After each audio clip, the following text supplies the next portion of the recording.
Bonjour à tous et à toutes, je reviens dans cette nouvelle vidéo pour vous faire une revue sur 3 Beauty Blender ou éponges.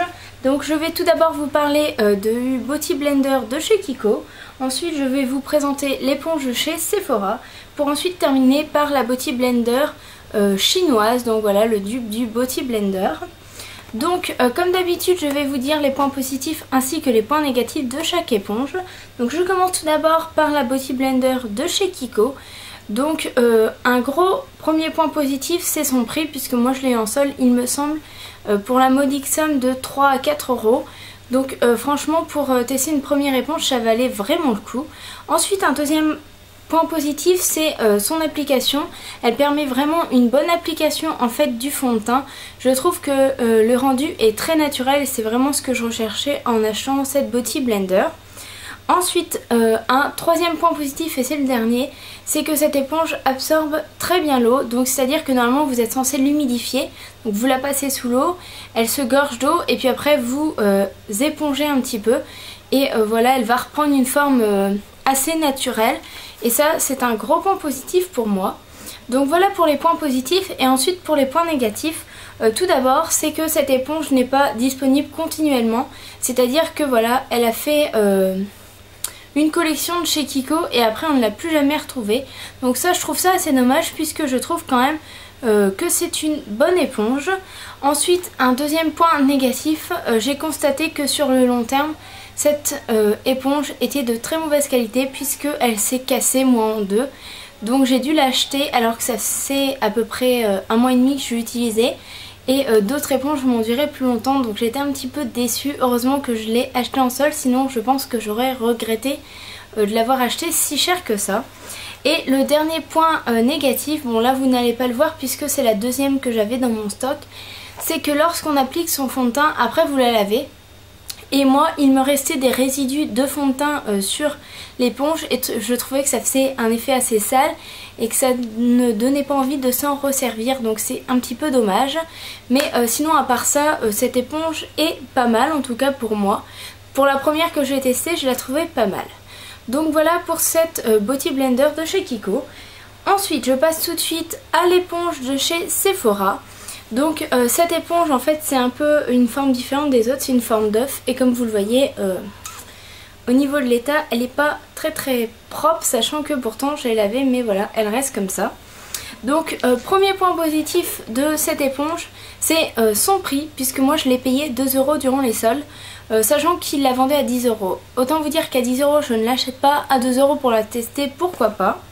Ensuite ce que j'aime bien dans cette éponge c'est son coloris, voilà, qui change des autres éponges bleues. Moi j'aime bien, je trouve ça sympa un peu d'en avoir une qui change. Ensuite deuxième gros point positif c'est la forme. J'aime beaucoup la forme, je préfère cette forme là à cette forme là. Je ne sais pas pourquoi, mais je trouve ça plus simple pour appliquer tout. Pour moi c'est vraiment la forme que j'aime le plus. Ensuite dernier point positif, sa qualité sur le long terme, puisque voilà ça fait à peu près un mois et demi que je l'utilise et elle ne se casse pas, voilà, elle est encore très belle je trouve. Donc pour moi c'est vraiment un gros point positif. Et ensuite au niveau des points négatifs de cette éponge, je trouve que cette éponge applique très mal le fond de teint, puisque vous n'avez pas du tout un rendu naturel comme l'éponge précédente.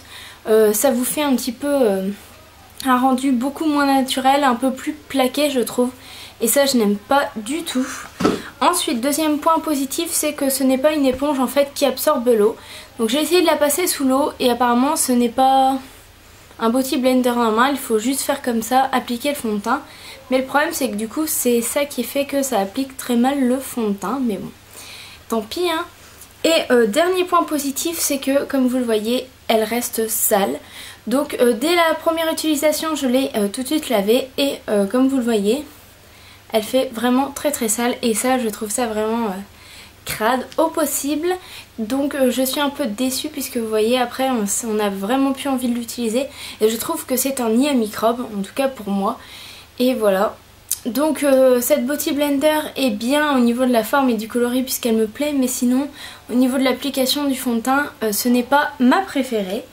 Et ensuite je vais vous parler de la dernière, donc il s'agit de la Beauty Blender chinoise, donc qui ressemble un petit peu à celle de chez Kiko.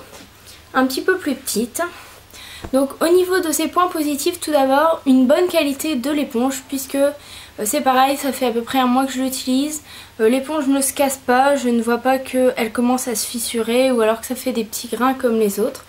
Donc je suis très contente qu'elle dure dans le temps. Ensuite, deuxième gros point positif, c'est que ces éponges existent en plusieurs coloris.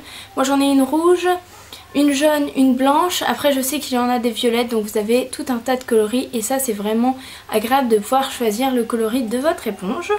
Ensuite le prix aussi, c'est un gros point positif puisque moi j'ai acheté un lot de 4 éponges pour 4 € il me semble. Donc autant vous dire que à 1 € l'éponge, je n'ai pas hésité et j'en ai pris 4.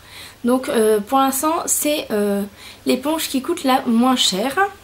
Ensuite, un autre point positif, c'est qu'elle absorbe très bien l'eau.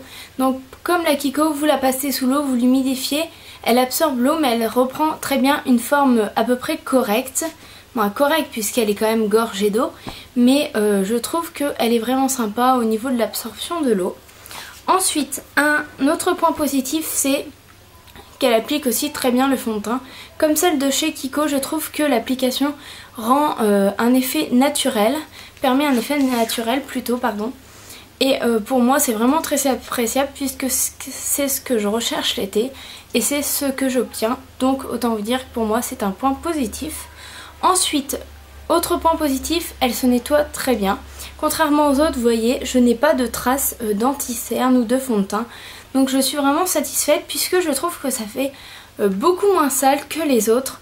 Pourtant depuis un mois je l'utilise et au final regardez, pas de traces, donc j'en suis vraiment très contente de savoir que celle-là se nettoie très bien. Et dernier point positif, c'est la forme qui est un peu différente de celle de chez Kiko. Mais vous avez des formes œufs, moi j'en ai pris 2 en forme d'œuf. Et c'est vraiment la forme que je préfère, donc je trouve ça très appréciable. Et le seul point positif que j'ai trouvé à ce produit, c'est que comme le produit vient de Chine, le délai de réception est beaucoup plus long.